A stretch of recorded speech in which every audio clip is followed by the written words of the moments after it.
Whereas we had been already addressing the theological virtues, the first one, faith, today is hope, next week is charity. The theological virtues are gifts of God, given to us right at the moment of our baptism. If you want an image for this, it's like the seed placed in the soul. And it grows and it unfolds and it can become very fruitful according to the way we respond to it. We take care of it. So what is a virtue?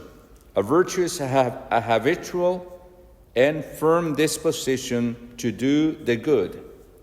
The moral virtues are acquired through human effort, aided by the grace of God.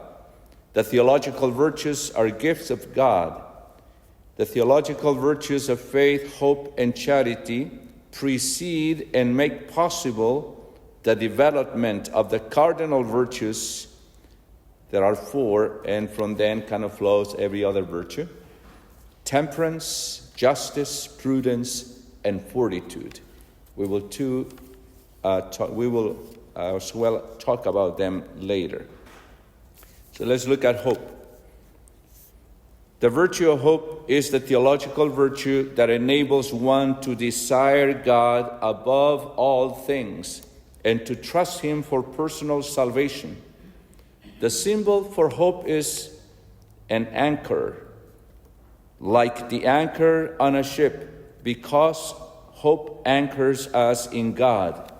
Even when there are storms in life, hope keeps us rooted in our trust in God. That's a great image for hope, right?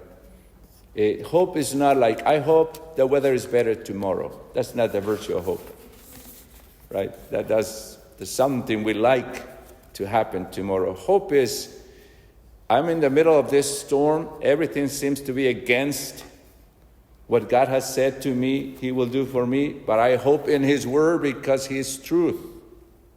I'm not giving up. I'll keep my eyes fixed on Jesus, my heart set firm in the Lord.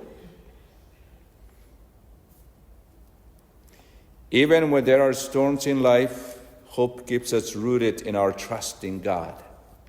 So always remember that. Hope is a supernatural gift which God gave us when we were baptized. It's also a virtue we need to strengthen and grow in. One way to grow in hope is by making a simple act of hope each day. God, I hope in you. And there's actually, if you look, some of you might be doing this every day, there's an act of hope, an act of faith, and an act of charity. I've gotten that as my penances at times when I go to confession. Priest says, okay, do this, do that. And it is just a reminder to us is we need to remain anchored in God's promises.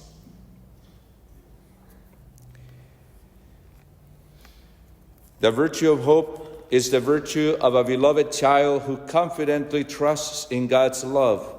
Hope looks like trusting that God is going to provide for us. It sounds like, I trust in God's love for me. We can have hope that God will provide for us here on earth, but ultimately hope is about knowing that heaven is our true home where we will be happy with God forever. So a few questions for us to meditate this week. Do I ever think about heaven and what it will be like? Do I have a desire to go there? Or am I so busy doing things that I never think about the real goal, like my final destiny? Scripture says that hope is an anchor of the soul, sure and firm. That comes from Hebrews chapter 6, verse 19. With hope, we can be joyful even when there are difficulties in life, because we trust that God is going to bring us hope to Him in the end. He is going to bring us home to him in the end. That's our hope. St. Paul says in that beautiful hymn of the letter to the Corinthians, the first letter, chapter 13, chapter 12. It begins a little bit at the end of chapter 12 and then goes in after that. At the end, he says, there remains faith, hope, and charity. But the greatest of all this is charity. So hope will end because what we hope for will be attained.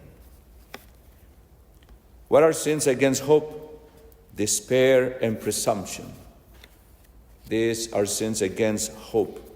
By despair, man ceases to hope for his personal salvation from God, for help in attaining it, or for the forgiveness of his sins. Despair is contrary to God's goodness, to his justice, for the Lord is faithful to his promises and to his mercy. There are two kinds of presumption. Either man presumes upon his own capacities, hoping to be able to save himself without the help from on high, or he presumes upon God's almighty power or his mercy, hoping to obtain his forgiveness without conversion and glory without merit. So let's keep away from those two sins so that the virtue of hope and the gift of hope will flourish in our souls.